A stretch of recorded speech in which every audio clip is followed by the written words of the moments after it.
Vasudevaya. So we're continuing from last week. We were talking about anger, forgiveness, and virtue. And we were retelling a story from the Mahabharata, a great epic, spiritual epic from India.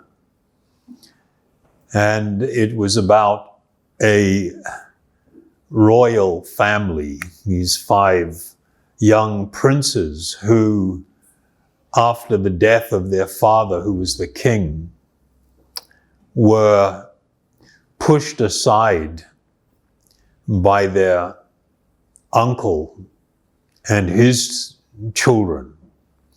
And in fact, there were attempts to murder them when they were all still young children. There were two attempts. And so they had to pretty much go into hiding. Everybody thought that they had been consumed in a fire that was set by their very wicked uncle and his associates. And how after living for many years in the most difficult of situations, they emerged as young men, along with their mother who was with them in exile, to reclaim their kingdom. And that turned into a not too good situation. They were begrudgingly given half or less of that kingdom, the bad part, the desert area, which they set up their capital. It was called Hastinapura, the city of elephants. In those days, elephants were like Mercedes-Benz, I guess. If you had an elephant, that was pretty far out. Apart from animals of war, they were meant to be animals of grand transportation.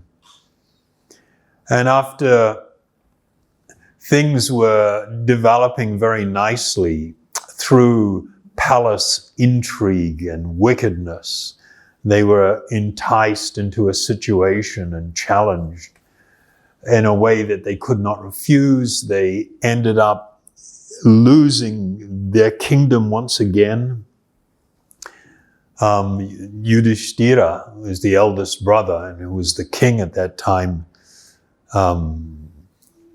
was forced by trickery into gambling away even his wife. Her name was Draupadi.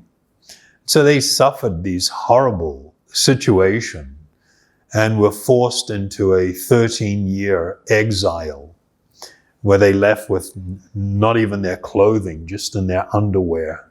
It was like the ultimate in humiliation. And while living in the forest, the elder brother, Yudhishthira, he was known to be a person that was incredibly righteous. He was just such a good person. He was a powerful warrior, but he was a really good person. And he absorbed himself now in the company of many great sages and yogis who took shelter of them and whom they protected. And he would always be engaged daily in their discourses and meditations. And Yudhishthira's brothers and his wife became very angry with him, thinking that they just said it was so unjust.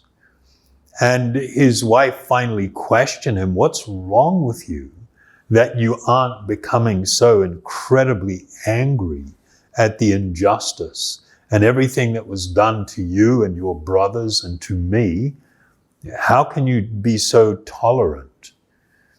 And he responded, which I read last week, and there's more backstory to this if you want to check it out on Facebook or on my YouTube channel. You can catch what we discussed last week. But his response to her was, "O intelligent lady, through anger, we may sometimes gain wealth, but anger ultimately destroys mankind. Real prosperity crowns one who conquers anger and brings adversity to one whom anger controls." So this was like a really important principle. When we speak of anger, and somebody raised a question about it, we're not just talking about raising your voice a little or getting a little upset. We're talking when you start losing the plot and you start acting and speaking in a way that will only cause unhappiness, that will only cause suffering. This was considered a real loss of intelligence, and it was classified as being one of the 3 gateways to hell. And we're not necessarily talking about the Christian idea of hell. We're talking about even in this very life, you will end up in the most hellish of situations and suffer terribly as a result of being controlled by anger. And so the wise men would advise everyone, never become controlled by anger. And so that's the point that he's making here, that anger brings adversity to one whom anger controls. An angry man commits sin blindly, meaning you have such a loss of intelligence that you will do horrific things. I mean, all you got to do is look. I mean, New Zealand, it's absolutely shocking, the rates of domestic violence here and how it's so ingrained in society. The levels are higher here than anywhere else in the developed world, practically. And what's with that? That it's okay just because you're a little unhappy about something or something didn't go your way, that you can violently assault verbally, physically, sexually, a partner in marriage, your own children. It's just like, what's with that? That's just madness. And what is the result? The result is adversity on so many, different levels.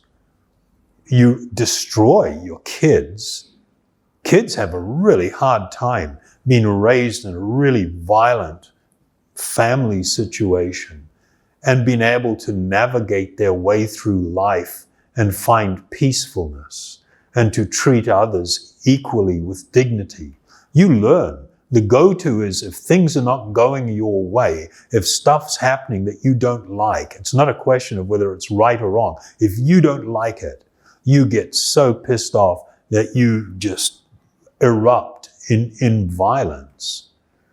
And so this principle that is being spoken about here is like really, really important. We have this real problem with society, and it's becoming increasingly like this, where people don't like what someone says or someone does. People think that violence is an option. And the reality is it's not. It can never bring you peace. It can never bring you fulfillment. It won't deliver what you desire.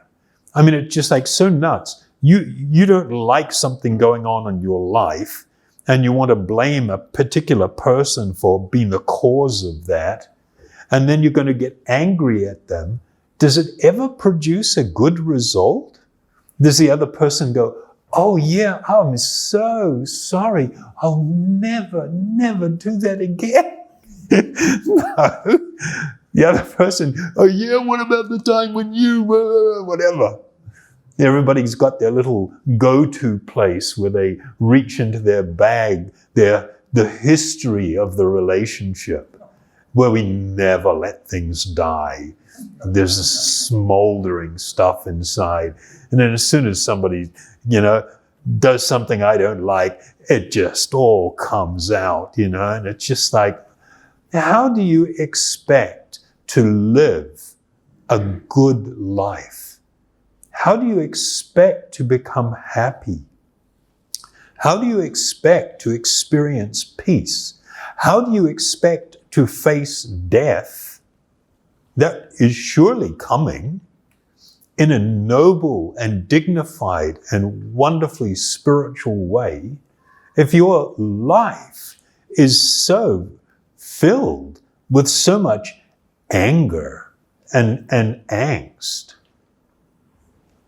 In the Bhagavad Gita, it describes how the consequence of anger is a loss of intelligence. And I mean, could there be anything more true than that? I mean, it's not like in the middle of an angry, response to something that suddenly you're filled with intelligence and you see everything so clearly and you know exactly what to do. No, you become blinded. There is a loss of intelligence, and that creates a hellish situation for yourself and for others around.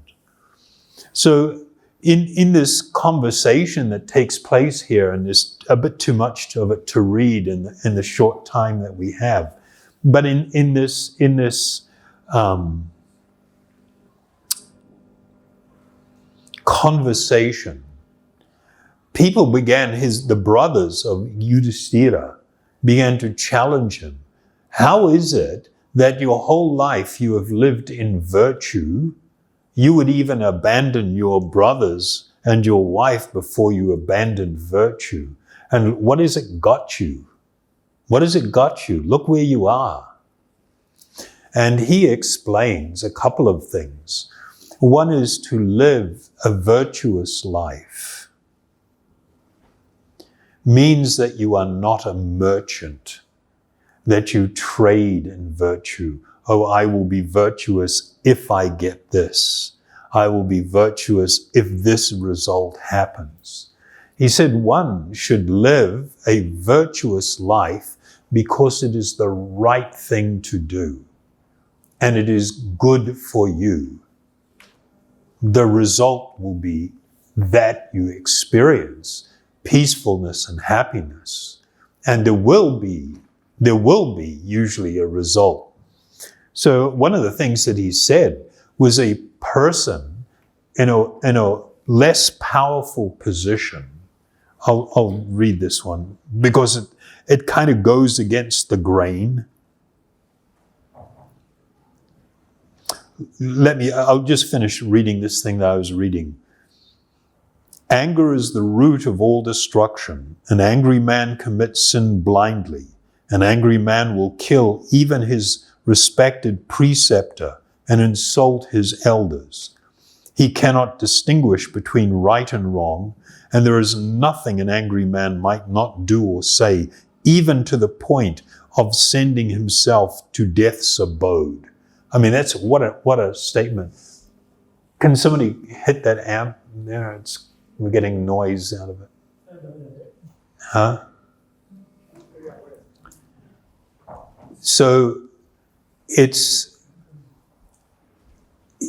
have you seen these situations? I mean, I don't know if you remember this, like a long time ago, there was this movie, The War of the Roses. And it was a family, husband and wife, and they just got into this battle. And it just ended up with a heading for divorce. Then they lived in this really spectacular house, and they started arguing about who's going to get what. And then they were so angry at each other that you're going to get more than me, or you're going to get something to enjoy and not me. They started smashing stuff, and it just erupted into this monumental fight where their whole life was in ruin.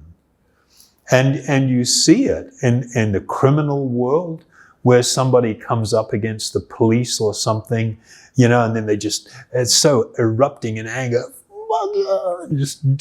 and they just charge into the fire, trying to do as much damage as they can, but they're prepared to die. And it's just like, where's the intelligence in that one? That a person overcome by anger will even cause their own death, out of this bitterness and lack of intelligence.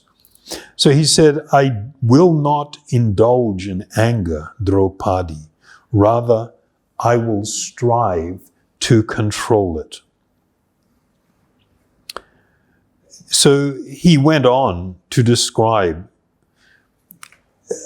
about one must also learn forgiveness. And this is a really big subject that we will deal with probably again at some other time.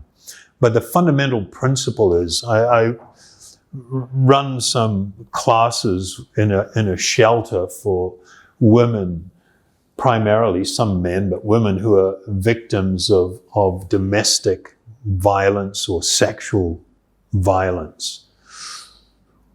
And, you go through like a series of classes and you're teaching meditation. Then you come to this subject of forgiveness. And I have people that just will stand up and walk out because they're so traumatized from what has happened. And they don't understand that, and if they come back, we have the opportunity, and I forewarn them that what we're going to deal with. If while you hold on to the anger that you have at people that have done wrong to you, you are continuously a victim. You are continuously trapped by that person. Forgiveness in its real understanding is not about condoning or making something, saying it's right or anything. No, quite the opposite. But what it is learning to actually give up my anger and to become free from something that has been controlling me for years, where I could not, in different situations, there'll be things that trigger it and I just come apart and I can't focus and I can't live a really constructive and positive life.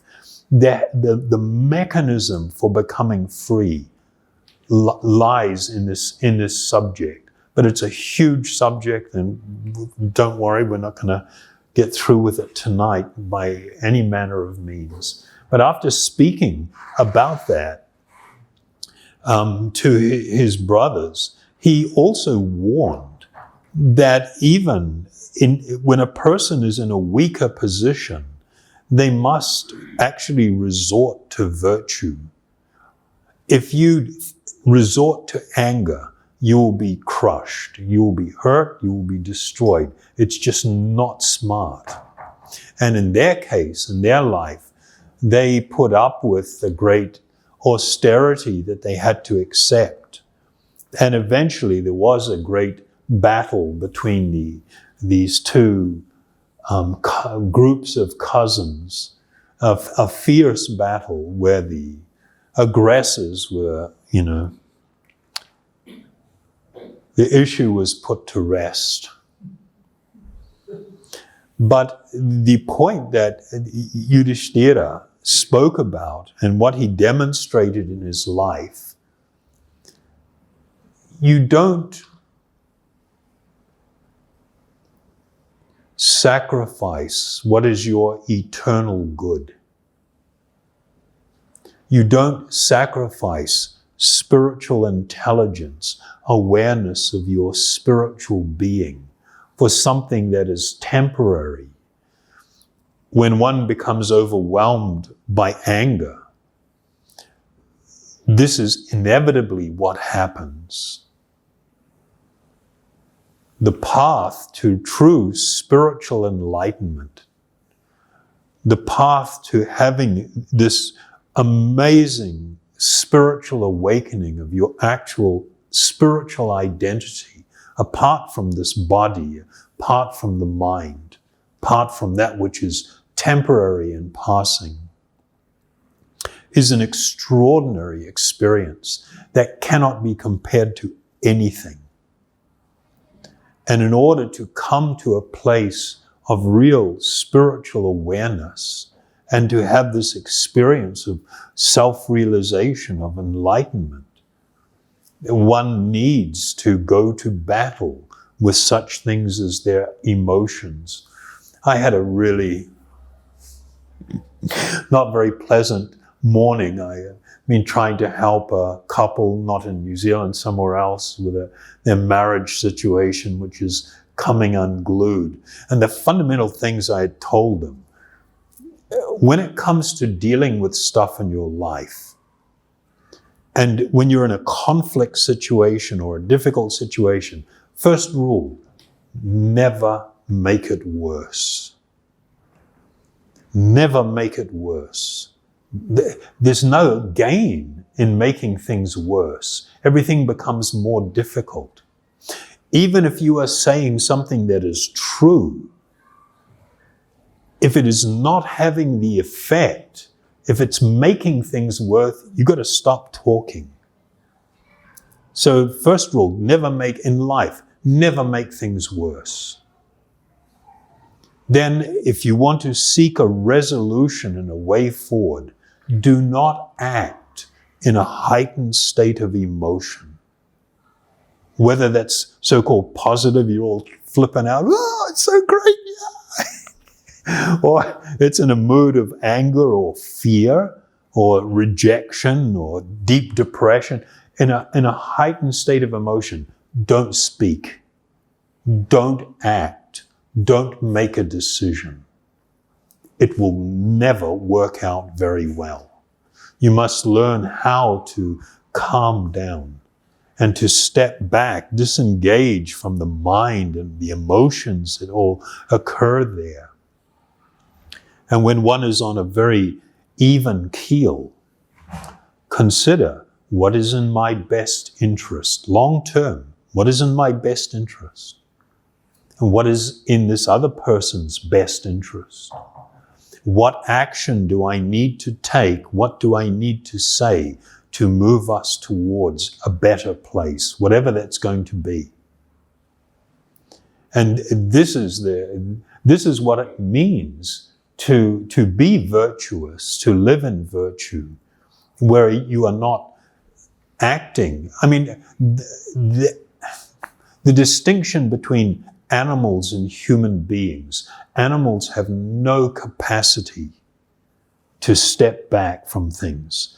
They are forced to act on impulse, on desire, whatever arouses them.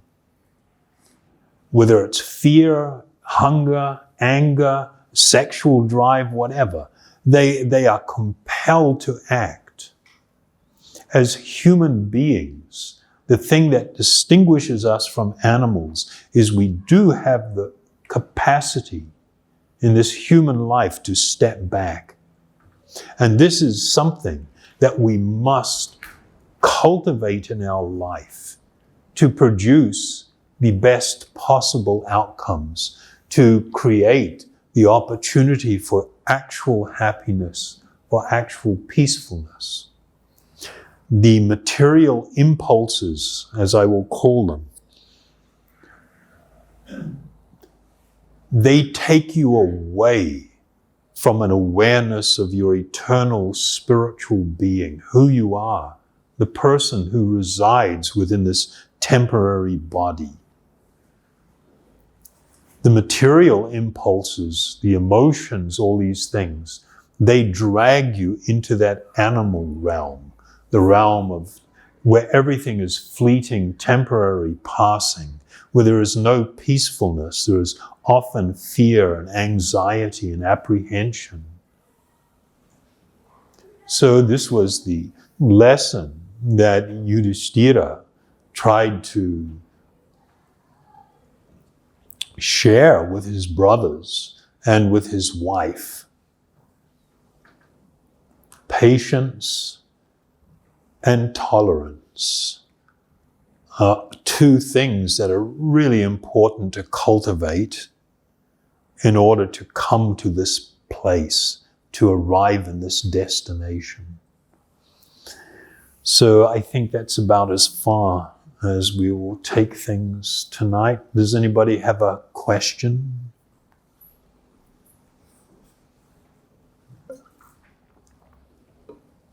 I mean, I'm truly feeling sadness at the state of the world. I mean, New Zealand's kind of cool. It's like you watch the news here, and it's just like everything's kind of cool, and and it's nice. My God, a lot of the world is just caught in such conflict and such violence and such loud, angry expression. And if you think that you're going to set things right through anger, you are sorely mistaken. Nothing good will come from it. You always need calm and intelligent decision-making and action to arrive at a good place. And anything that can help to tamp down these animal instincts is a good thing. Giving rise, venting animal instinct is not helpful for you spiritually. Absolutely not. Okay? Too serious or no? It's all right. Hey, life is serious. And you have to be smart if you want to go through life and have a brilliant outcome. You have to be intelligent. Doesn't mean that you need a high IQ, but it means that you know where to draw lines and how to choose a course that produces genuinely good outcomes. Okay? I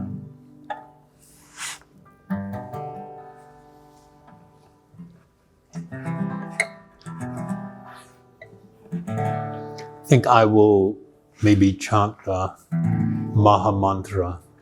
This meditation upon transcendental sound. It is this opportunity to fully immerse ourselves in the same way that somebody immerses themselves in an ocean or a river, to immerse yourself in that which is fully transcendental and spiritual. And it cleans away the dust and cobwebs, the debris that cover our heart and mind. It gives us a taste for a higher spiritual happiness. And it begins to uncover our true and eternal spiritual identity. So immersing ourselves in it means that we are able to experience in a more powerful way the actual effect of these transcendental sounds.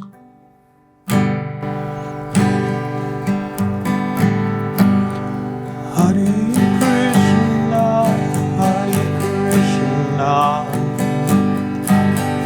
Krishna Krishna, Hare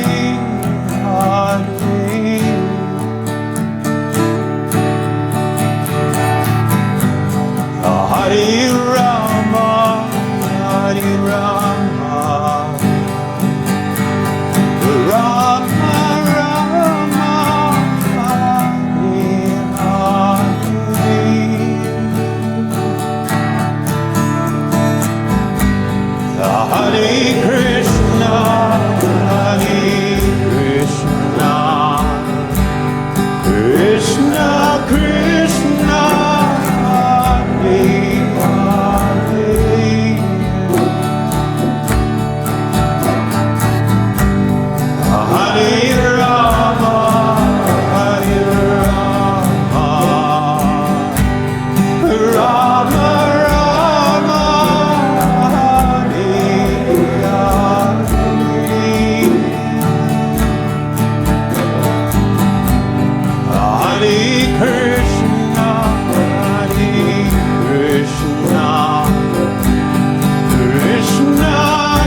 Thank you very much.